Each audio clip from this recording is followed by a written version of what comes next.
오늘 본문 말씀은 예루살렘에서 온 바리새인들과 서기관들과 예수님이 정결법에 대한 논쟁을 하는 내용입니다. 이 당시 이스라엘에는 자신이 메시아라고 하면서 백성들을 선동하는 자들이 들어있었다고 합니다. 아마도 예루살렘에서 온 이들도 혹시나 예수님이 그런 부류의 사람이 아닌지 확인차 들렀을 것입니다. 이들은 예수님이 구약에서 말하는 선지자의 조건을 갖추고 있는지, 그리고 그 율법을 잘 지키고 있는지 확인을 하고 싶었을 것입니다. 바리새인들의 지지 기반은 민중들이었다고 합니다. 그런데 그 민중들이 지금 예수님을 따르고 있었던 것입니다. 그것이 예루살렘까지 소문이 났다는 것은 그만큼 예수님을 따르는 무리들이 많았다는 증거인 것입니다. 이들은 예루살렘에서 확인차 들렀을 것입니다. 7장 1절입니다. 바리새인들과 서기관 중 몇이 예루살렘에서 와서 예수께 모였다가 그의 제자 중 몇 사람이 부정한 손, 곧 씻지 아니한 손으로 떡 먹는 것을 보았더라. 마가복음의 첫 독자는 로마에 있는 성도들이었습니다. 그 중에는 유대인도 있었지만 이방인도 있었을 것입니다.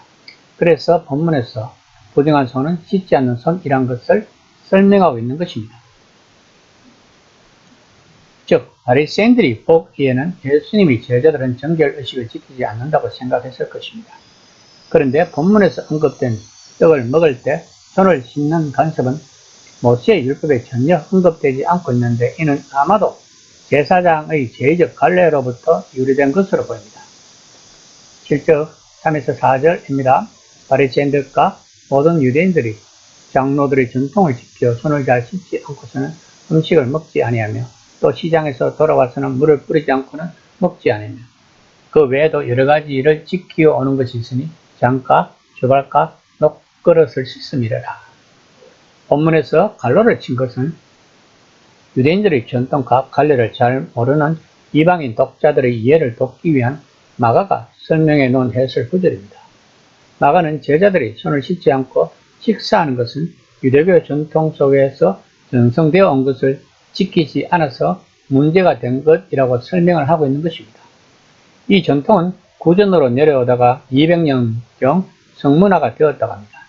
바리새인들과 서기관들이 예수님께 제자들이 왜 장로들의 전통을 준행하지 않고 부정한 손으로 떡을 먹느냐고 따지니 이 예수님은 이사야를 인용합니다.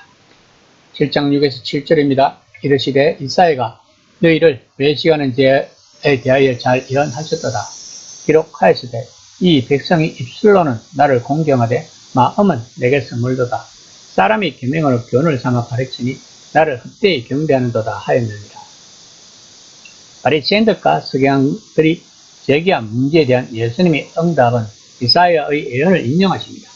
본문에서 예수님이 외식하는 자라고 말한 헬라의 뜻은 자신의 얼굴을 가면으로 가리고 무대에 서는 연극 배우라는 뜻으로 속과 끝이 다른 이중 인격자 또는 위선자라는 의미라고 합니다. 예수님은 지금 바리새인과 율법 학자들이 하나님의 계시가 아니라 사실은 인간의 간섭에 불과한 것을 근본 율법으로 가르침으로써 위선의 죄, 연계하는 죄를 짓는다고 비난하고 있는 것입니다. 그들은 하나님의 진리와 율법을 가르치는 선생이라 자처하지만 사실은 인간의 전통을 가르치고 있을 뿐인 것입니다. 예수님은 바리새인들과 율법 학자들에게 사람의 전통을 지키기 위해 하나님의 계명을 버린다고 이야기를 하시면서 모세가 명령한 부모 공경에 대한 말씀을 하십니다. 7장 10에서 12절입니다.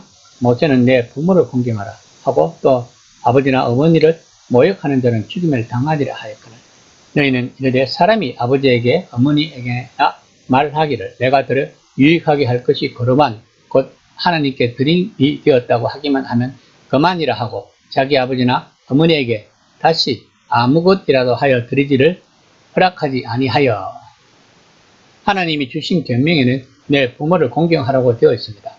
그런데 장로 유전에서는 이것을 복잡하게 바꿨습니다. 즉 고르반이라고 해서 성전에 부모의 이름으로 물질을 바치는 것으로 대신할 수 있다고 가르쳤다고 합니다. 예수님은 자신의 주장을 이야기하기 위해 사람들이 전통이나 간섭 명목으로 부모 부양의 의무를 피하는 경우를 예를 들으신 것입니다. 머리 좋은 회계사가 법의 허점을 찾아내서 세금을 한 푼도 내지 않도록 도와주는 것처럼 율법학자들이 말하는 나의 소유는 하나님께 속했다고 선언만 하면 부모에 대한 의무를 면제하게 해준다는 것은 정말로 위선이 않을 수 없다고 말씀하시는 것입니다.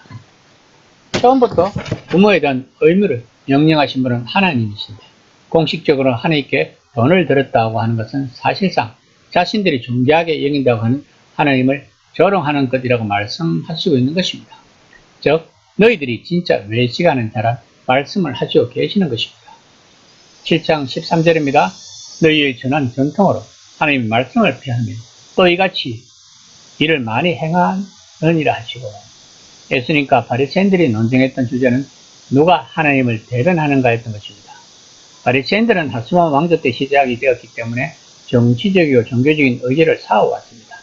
그러므로 그들이 발전시킨 전통은 정치적이고 종교적일 수밖에 없었을 것입니다. 특히 로마에 대한 반란을 지지하도록 성경을 해석하고 적용했던 것입니다. 성경의 정결법을 적용하는 방식도 마찬가지였습니다.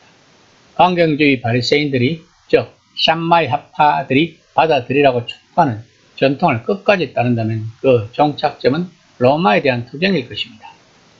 예수님은 단순히 성경이라는 추상관념을 또 다른 추상관념인 전통에 맞서 지지하신 것이 아닙니다. 예수님은 자신의 하나님 나라 운동을 통해 바리새인들의 기반에 도전하신 것입니다. 하나님 나라가 정말로 예수님이 하시는 일, 즉 치유, 소외된 사람들과의 잔치, 어둠의 나라를 밀어내는 일로 임한다면 바리새인들이 쌓은 여러 겹의 전통이 오랫동안 지시해 온 길을 배제할 수밖에 없다는 것입니다. 예수님은 지금 자신이 하는 일이 곧 성경의 성취라고 주장하시는 것입니다. 그러나 바리새인들의 길을 가면 성경을 놓치게 된다는 것입니다. 그들은 전통이 성경에 기초를 하고 있다고 생각하지만 사실 전통 때문에 오히려 성경이 약화된다는 것입니다. 이처럼 우리들은 성경을 잘 이해하고 적용할 수 있는 영적 분별력이 있어야 할 것입니다. 영적 분별력의 헬라어의